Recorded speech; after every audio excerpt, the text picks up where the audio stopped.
સુરત શહેરમાં વરાછા વિસ્તારમાં આવેલ મમતા હોસ્પિટલમાં ગેરકાયદેસર ગર્ભપાતનું રેકેટ ઝડપાયું છે।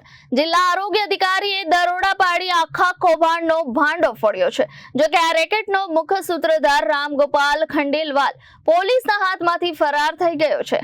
સુરતના વરાછા વિસ્તારમાં આવેલ મમતા હોસ્પિટલમાં ગેરકાયદેસર ગર્ભપાતનું મોટું રેકેટ ચાલતું હોવાનું બાતમીના આધારે જિલ્લા આરોગ્ય અધિકારીએ દરોડા પાડ્યા હતા।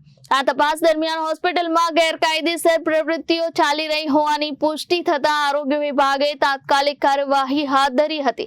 આ રેકેટનો મુખ્ય સૂત્રધાર રામગોપાલ ખંડેલવાલ હોવાનું સામે આવ્યું છે, જે દરોડા દરમિયાન ફરાર થઈ ગયો હતો। મહત્વની વાત એ છે કે રામગોપાલ અગાઉ પણ આવા જ ગુનામાં ઝડપાઈ ચૂક્યો છે। આ સમગ્ર મામલે પોલીસે PNDT એક્ટ હેઠળ ગુનો દાખલ કરી વધુ તપાસ હાથ ધરી છે અને ફરાર આરોપીની શોધખોળ શરૂ કરી છે। Reporter Arvind Rathod, Janadesh news, Surat.